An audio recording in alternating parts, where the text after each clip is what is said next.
Nanti banyak cerita-cerita tentang beliau, cuma ya kita tidak fokus ke situ, kita fokus ke gagasan-gagasan yang dibawa.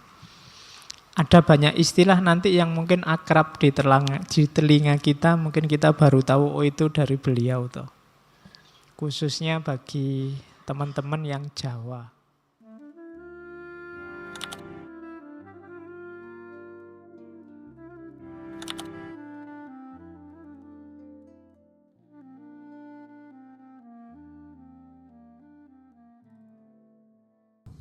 Baik, jadi dikenal sebagai pangeran dari Jawa kalau di sana. Jadi itu Sosro Kartono, termasuk ya kuliah sampai dapat gelar di RS nanti juga dari Belanda. Kuliah S2 juga cuma tidak selesai-selesai. Tesisnya tidak jadi-jadi karena aktivitasnya nanti di Belanda.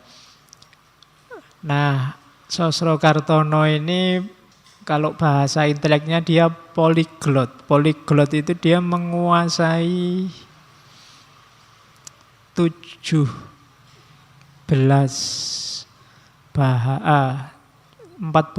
bahasa asing. Ya. 9 bahasa barat, kemudian bahasa daerah 18, kemudian 9 bahasa timur, 17 bahasa barat. Jadi dia urusan bahasa luar biasa. Mungkin ada indigonya tadi. Sempat jadi wartawan perang. Dan ceritanya monumental, dia banyak peristiwa-peristiwa luar biasa yang wartawan yang lain tidak bisa. Ada cerita Sosro Kartono ini meliput perundingan damai Perang Dunia Pertama yang itu dilaksanakan di atas kapal di tengah hutan yang tidak boleh orang tahu. Antara Jerman sama Perancis. Dan itu besoknya beritanya keluar di New York Herald Tribune. Yang nulis Sosro Kartono, orang heran semua dari mana dapat berita ini. Asalnya dari mana? Dan Sosro Kartono juga nanti dikenal sebagai orang pertama yang bisa memfoto kawahnya Gunung Kawi dari atas. Ya, enggak pakai drone, zaman itu enggak ada drone. Itu orang juga heran dari mana caranya bisa begitu. Ya. Jadi nanti dia dijadikan penerjemah di PBB atau sebelumnya LBB, Lembaga Bangsa-Bangsa. Dan ya harusnya uangnya banyak, tapi nanti dia pulang lagi ke Indonesia tidak bawa apa-apa, dia sudah masuk ke jalan spiritual. Tapi masa mudanya mengalami banyak pengembaraan di barat, banyak peristiwa-peristiwa, termasuk nanti punya kemampuan menyembuhkan. Jadi satu ketika ada anaknya kenalannya umur 12 tahun yang dokter sudah menyerah. Tidak mungkin anak ini sembuh, tapi terus Sosro Kartono datang ke situ, cuma dipegang dahinya. Terus sembuh. Nah, dia punya kemampuan semacam itu. Nanti setelah merasa cukup, dia pulang kembali ke tanah air. Banyak dicurigai oleh Belanda. Kemudian mendirikan perpustakaan, panti sastra. Kemudian mendirikan juga pusat kesehatan namanya Darussalam. Dan menjadi kepala sekolah taman siswa. Sekolah menengah zaman itu cuma cabang Bandung. Malam ini ada teman-teman dari Bandung yang hadir. Semoga masih ada pusat kesehatan dari Sosro Kartono itu, saya tidak tahu, yang namanya Darussalam. Kemudian ada perpustakaannya juga di sana. Kemudian punya juga perpustakaan namanya panti sastra. Karena memang misinya dia misi kemanusiaan sudah. Dia tidak ingin lagi terlibat mungkin dalam politik. Meskipun dia sahabatnya hampir semua tokoh pergerakan. Dia termasuk konsultannya Pak Soekarno. Kalau sedang suntuk mungkin ya mainnya ke Bandung, ke tempatnya beliau Sosrokartono ini. Dan dikenal punya banyak pikiran-pikiran, spiritualitas, dan merupakan salah seorang tokoh besar dalam Islam Jawa. Gagasan-gagasannya sangat teosofis. Makanya minggu lalu kita antarkan pakai teosofi, biar teman-teman tidak kaget. Malam ini kita ketemu beliau Raden Mas Panji Sosrokartono. Sayangnya sampai meninggal beliau belum sempat menikah. Ya, saya tidak tahu ya, orang-orang hebat kok banyak yang berakhir dengan tidak menikah. Mungkin karena saking asiknya.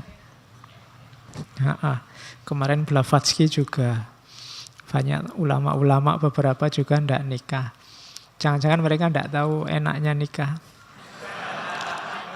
Atau jangan-jangan kalau nikah tidak akan jadi sebesar ini. Mungkin. Oke, salah satulah di antara kalian meneliti nanti hubungan pernikahan dan intelektualitas.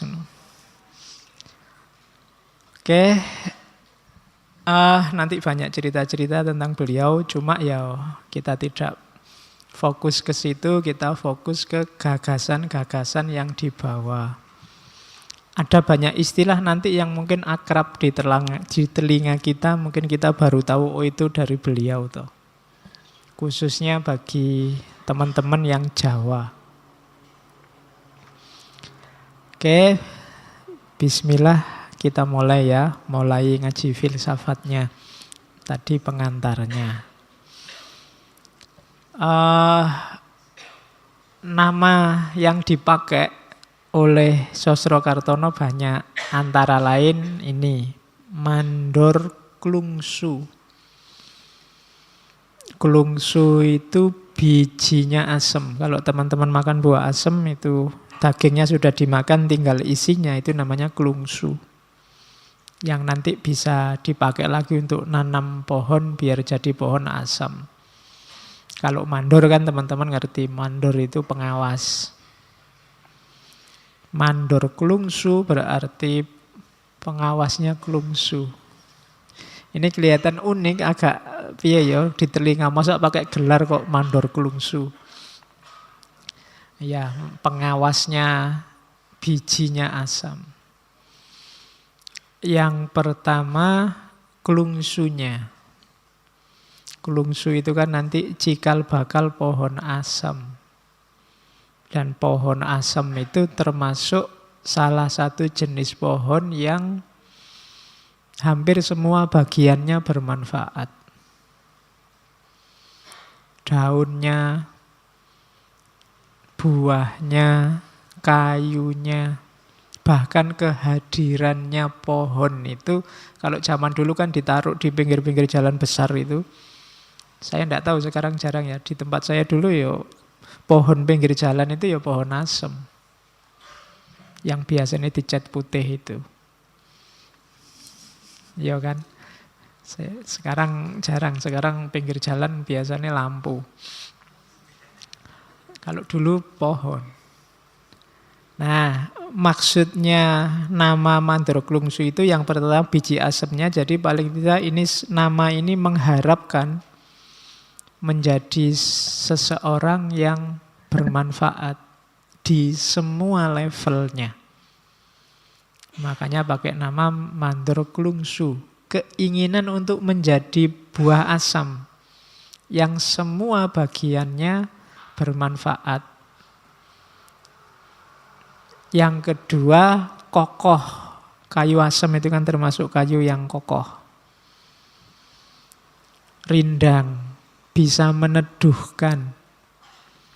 Jadi sosok idaman itu bisa meneduhkan, dia mantap, dan semua aspek hidupnya bermanfaat. Kalau kalian bisa jadi klungsu. Sudah luar biasa. Makanya pakai kata-kata mandor klungsu. Kenapa mandor? Mandor itu pengawas. Mandor itu bukan yang punya. Kalau kalian ada orang kerja terus ada mandornya. Mandor ini kan orang yang ngawasi orang kerja tapi dia bukan yang punya. Dia aktif tapi dia bukan pemilik. Jadi pakai istilah mandor untuk menunjukkan bahwa seandainya tadi aku kayak pohon klungsu, ya mantep, ya meneduhi orang, juga bermanfaat. Semua yang dilakukan ini bukan aku sebenarnya. Ini aku cuma menjalankan. Perintahnya juragan. Karena apa? Karena aku cuma mandor. Jadi bukan aku sendiri yang punya inisiatif untuk meneduhkan, aku sendiri yang bermanfaat buat yang lain, tapi aku ini cuma menjalani hidup, menjalani aktivitas sesuai keinginannya majikan. Karena kalau nggak cocok, aku bisa dipecat sama majikanku, nggak jadi mandor lagi. Makanya pakai istilah mandor klungsu. Itu kan ada kalimatnya lagi, kulo dermi ngelampai kemawon. Ini yang saya sebut Jawa itu tadi kan, aku itu hanya menjalani. Kalian ngaji ini jangan merasa bangga. Kalian cuma menjalani kebaikan, menjalankan. Bukan kalian yang mengarahkan, bukan kalian yang menentukan. Kalian cuma menjalankan. Kulo sak dermi ngelampai. Saya hanya menjalankan. Tidak punya andil apa-apa. Yang merumuskan sana, yang merentah sana, segalanya lengkap baru saya jalani. Fasilitas semua yang menyediakan sana. Kalian bisa ngaji kan semua fasilitas dari sana. Ya meskipun kopi sama tehnya dari takmir. Kalau dirunut-runut kan nanti kembalinya ke sana semua. Jadi kita itu cuma menjalankan, tidak usah gaya. Setinggi-tinggi levelmu hanya nyampeknya di mandor. Mandor itu ya lumayan, dia pengawas, tapi dia juga buruh sebenarnya. Hanya saja fungsinya lebih tinggi. Ya karena tadi dia manfaat, bisa meneduhkan dan mantep. Jadi dalam hidup kita, semua kebaikan yang kalian lakukan itu sifatnya hanya ngelakoni, menjalani, bukan menguasai. Oke, nah tugasnya apa sebagai mandor? Namung madosi barang ingkang sae. Sedaya kula sumanggaaken dhateng Gusti. Hanya mencari yang baik, kemudian dipersembahkan pada Tuhan. Apapun yang kalian lakukan, pakai rumus ini. Tanyakan yang baik bagaimana menurut Allah. Dan persembahkan itu untuk Allah. Persembahkan itu tunjukkan, ini loh ya Allah yang bisa aku lakukan yang baik sejauh yang aku mampu. Jadi, semua yang kita lakukan, cari aspek terbaiknya, jalankan di aspek terbaik itu, kemudian persembahkan untuk Allah. Tidak usah ditarget yang lain selain itu, yaitu yang tadi di awal saya sebut ikhlas. Jadi caranya begitu, itu maksudnya mandor klungsu. Misalnya minum. Kira-kira minum yang paling baik bagaimana? Oh, bismillah dulu. Pakai tangan kanan, itu yang saya tahu loh ya. Minum yang rumus terbaik menurut saya itu. Terus baru diminum. Oh belum, dibuka dulu tutupnya. Iya, tidak dibuka, tidak bisa minum. Bismillahirrohmanirrohim, pakai tangan kanan baru minum.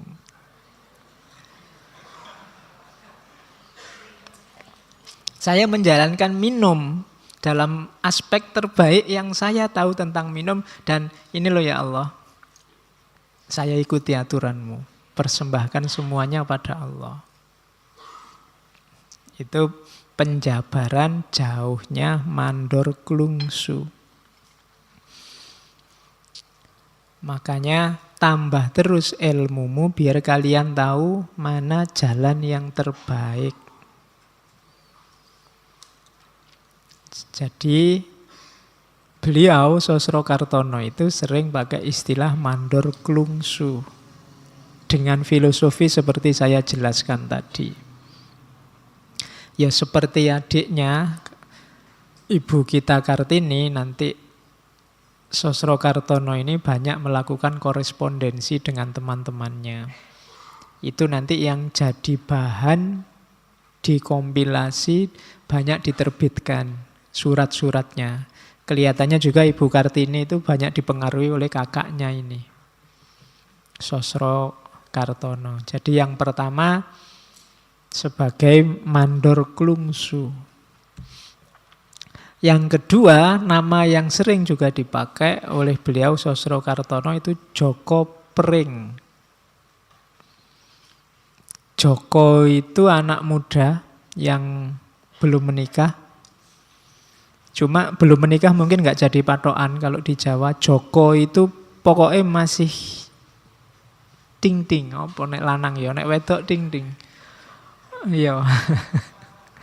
Kan perawan ting-ting. Nah, kalau ini cowok tapi masih murni. Kalau saya definisikan belum menikah nanti ngewatiri karena sekarang banyak yang belum menikah tapi ndak Joko. Jadi ini Joko. Jadi titik tekannya yang belum ya jomblo sejati lah pokoknya nggak ada anunya. Itu masih Joko. Joko yang ting-ting. Jadi masih murni itu Joko. Dan pring. Pring itu bambu. Itu juga ada filosofinya. Ya Joko menyimbolkan semangat, menyimbolkan kemudaan, menyimbolkan gairah. Sementara bambu, ya filosofinya mirip kayak klungsu tadi. Bambu itu kan mulai bambu yang balita sampai bambu yang besar itu kan ada manfaatnya. Bambu yang kecil-kecil yang masih anak-anak itu kan diambil, dimasak, dipakai sayur. Nanti agak besar mungkin dipakai apa, sangat besar dipakai apa. Jadi semua aspek dari bambu itu bermanfaat. Sama kayak klungsu tadi.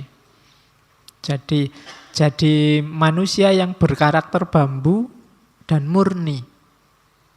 Masih asli. Belum terkontaminasi macam-macam, belum kena konsep macam-macam, belum kena budaya yang macam-macam, yang masih murni. Maka dia pakai istilah Joko Pring. Jadi lelaki virgin yang bermanfaat. Jadi apa ya? Istilahnya susah kalau cowok. Jadi Joko Pring itu. Yang kedua filosofinya bambu. Bambu ini kan macam-macam jenisnya. Jawa itu ada pring petung, pring ori, pring apus. Banyak sekali jenisnya. Ada pring kuning. Nah jenisnya banyak tapi hakikatnya satu ya bambu. Itu kayak Bhinneka Tunggal Ika itu kan macam-macam tapi satu. Ini sebenarnya filosofi tentang manusia. Su'ubau wa qabaila. Tapi hakikatnya satu, hakikatnya semua dari Allah. Jadi manusia secara fisik mungkin beda-beda. Ada yang jelek, ada yang ganteng, ada yang... Tapi hakikatnya kan sama. Di level dia manusia pasti sama. Itu kayak bambu. Ada petung, ori, ada kuning, ada apus, ada macam-macam. Tapi hakikatnya ya bambu. Meskipun nanti mungkin tiap bambu ada spesifikasinya, ada manfaatnya untuk hal tertentu. Tapi dia bambu. Itu yang filosofinya Pring tadi. Selain banyak manfaatnya, dia adalah simbol manusia yang beragam tapi hakikatnya satu. Makanya ada kalimat dari Sosrokartono itu pring podo pring, weruh podo weruh, eling tampo nyanding. Manusia itu ya bambu sama bambu. Sama. Aku bambu, kalian bambu. Aku manusia, kalian manusia. Weruh podo, weruh. Aku tahu, kalian juga tahu. Eling tampo nyanding. Maka kita harus ingat dan saling mengingatkan meskipun tampo nyanding, meskipun kita tidak dekat. Meskipun mungkin kalian punya jarak sama saya. Kalian ngadep sini, saya ngadep sana, kalian di sana, saya di sini, kan ada jarak. Itu contoh simpelnya itu. Tapi mungkin kalian ada di partai mana, dia ada di partai mana, itu juga tampo nyanding. Tapi tetap harus eling.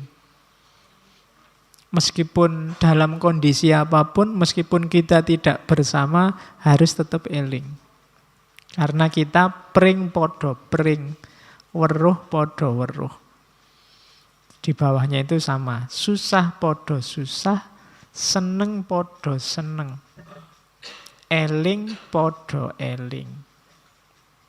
Dan terakhir, pring podo pring, itu sama maksudnya. Susah yo sama susah. Kalau kamu disakiti sedih, aku juga kalau disakiti sedih. Kalau seneng ya seneng.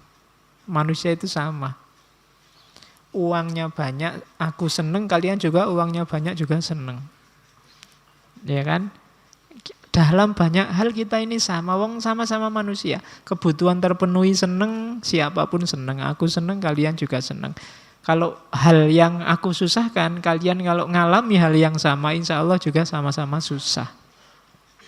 Susah podo susah, seneng podo seneng, maka kita harusnya eling podo eling. Sama-sama ingat. Dan hakikatnya memang kita pring podo pring. Kita ini manusia. Maka beliau Sosrokartono pakai nickname, nama panggilan Joko Pring.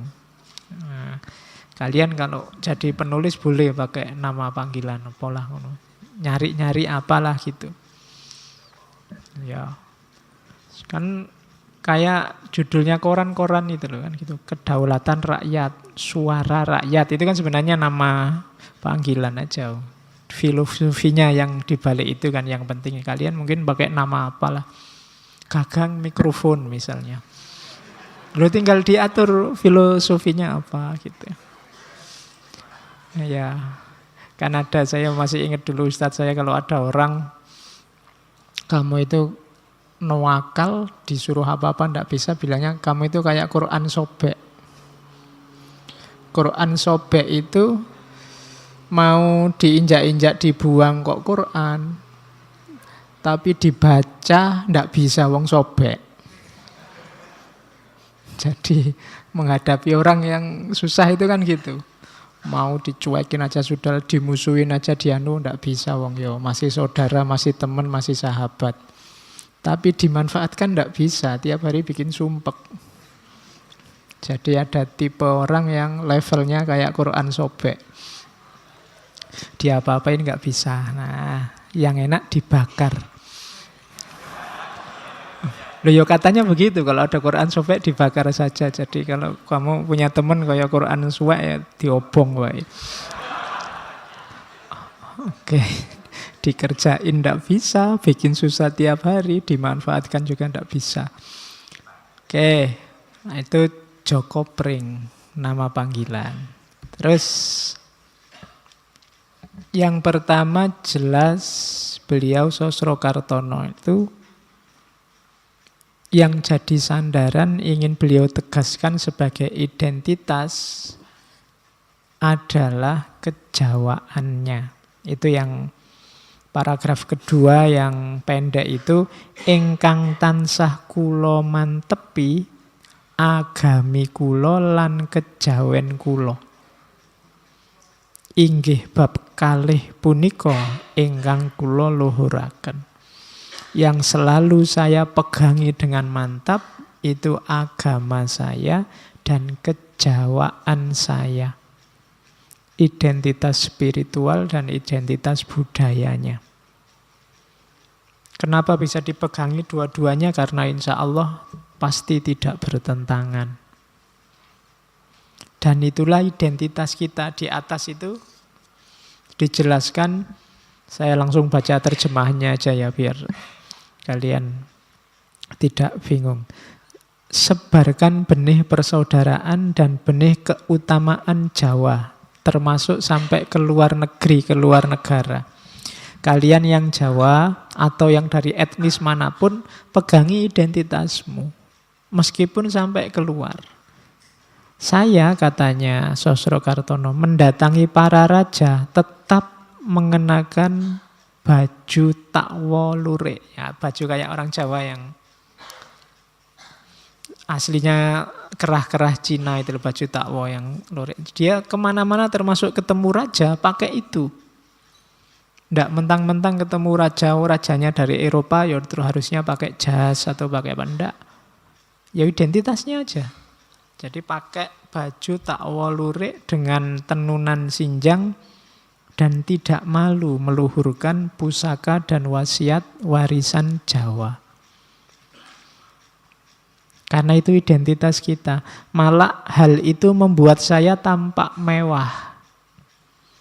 Jadi elit. Kalau nggak percaya besok kamu ngaji pakai oblangkon, pakai surjan. Nanti kan banyak yang moto. Iya, kalian jadi elit, jadi mewah. Nggak apa-apa. Nanti kalau banyak yang begitu, akan jadi biasa. Dan untungnya identitas semakin kuat. Jadi malah membuat saya tampak mewah. Dan itu cerita tentang Putri Langkat. Karena Sosrokartono pernah diundang oleh Raja Langkat untuk menyembuhkan keluarga kerajaan. Kanjeng Ratu Putri Langkat sampai berkehendak memberi sesuatu pada saya sebagai tanda mata. Dibuatkan sendiri olehnya. Mengambil contoh dari pakaian takwa. Jadi Putri Langkat itu mau ngasih hadiah Sosrokartono, mau dibikinkan baju dan dibikinkan baju takwa versi Jawa yang sudah biasa beliau pakai. Katanya Sosrokartono, begitu terkenalnya pakaian takwa. Oleh karena itu orang hidup tidak boleh menghina pusaka warisan sendiri. Mila tiyang gesang menika mboten kenging ngina pusaka wasiatipun piyambak. Itu sama dengan kalian meludahi mukamu sendiri. Karena itu identitasmu. Bahwa kamu masih belum mampu menjalankan adat tradisi budaya itu, ya tidak masalah. Asal kamu jangan menyepelekan, merendahkan. Karena itu adalah identitas kita. Dan Sosrokartono bilang, ya itu dua itu saja yang saya ingat-ingat jadi identitas. Yang pertama agama dan yang kedua kejawaan. Agama dan budaya. Oke, jadi ini rumusnya. Sejak awal kita harus punya prinsip-prinsip yang jadi dasar identitas kita. Saya kasihkan contoh pidatonya Sosrokartono pakai bahasa Belanda, cuma itu Indonesianya. Saya takutnya kalau asli Belandanya yang bingung bukan cuma kamu tapi saya juga. Ya itu aja saya tidak bisa baca judulnya dok itu. Judulnya bahasa Belanda di Hindia Belanda. Itu tahun 1899. Berarti Sosrokartono sekitar usia 22 tahun. Di Belgia. Dan ini berarti beliau sudah dipercaya secara intelektual. Karena umur 22 ngisi kongres internasional. Katanya Sosrokartono, bangkitlah hai putra-putri Jawa. Serbulah bukit ilmu pengetahuan yang ada di depanmu. Sungguh jauh dari maksud saya untuk menjadikan kamu menjadi orang Belanda. Pertama-tama kamu harus menyadari bahwa kamu itu orang Jawa dan tetap orang Jawa. Kamu bisa saja menguasai kemajuan orang Eropa tanpa mengorbankan kepribadianmu dan sifat-sifatmu. Kamu harus menguasai bahasamu. Dan di samping itu bahasa Belanda. Tidak untuk menggantinya, tapi untuk memperkaya. Yo kalian sekarang belajar bahasa Inggris, belajarlah bahasa Arab, bukan berarti terus Indonesianya tidak, tapi untuk memperkaya. Tanaman membutuhkan air dan udara untuk pertumbuhannya. Ia tidak mengubah menjadi air atau udara. Ia tidak berubah jadi air atau udara. Sedang ia tetap mengikuti jalan pertumbuhannya sendiri. Tumbuhan itu kan kamu siram dengan air, dia butuh sinar matahari, dia butuh udara, tapi ya tetap sebagai tumbuhan. Jadi kalian diisi bahasa Inggris, diisi filsafat barat, diisi teori teknologi dari barat, ya harusnya ya tetap jadi kalian yang orang sini. Itu maunya Sosrokartono. Dengan tegas saya menyatakan diri saya sebagai musuh dari siapapun yang berniat menjadikan kita orang Eropa atau setengah Eropa dan menginjak-injak adat istiadat dan kebiasaan kita yang suci. Selama matahari dan bulan bersinar, mereka akan saya tantang. Itu bisa dibayangkan ya, ngomongnya mesti nggak nada rendah kayak saya ini. Ngomongnya ya mantep ngono lah. Kamu nggak usah ngikuti intonasi saya, intonasi orang ngantuk. Jadi intinya iyalah harus beliau menguasai 41 bahasa, dia bisa populer di barat, dia mengobati orang di barat tapi tidak kehilangan identitasnya sebagai seorang Jawa. Mungkin agak beda dengan kita ya. Kita kan biasanya ngerti apa-apa sidik terus gaya. Belajar filsafat baru 1 bulan sekarang kalimatnya sudah eksistensi, esensi sudah. Iya. Ndak lah. Ya identitas jangan lupa. Ndak apa-apa kamu disirami air, ndak apa-apa kamu kena sinar matahari, tapi jangan jadi air, jangan jadi sinar matahari. Oke, untuk memperkaya kita pasti. Makanya ngaji ini kan temanya mau macam-macam. Biar kamu kaya, bukan berarti kamu tak suruh berubah jadi Blavatsky apa jadi Nasruddin Hoja. Tapi kamu punya banyak referensi sekarang gitu loh. Kamu sekarang kaya, ya tetap jadi orang Jawa. Oke, jadi itu yang pertama, tegaskan identitas.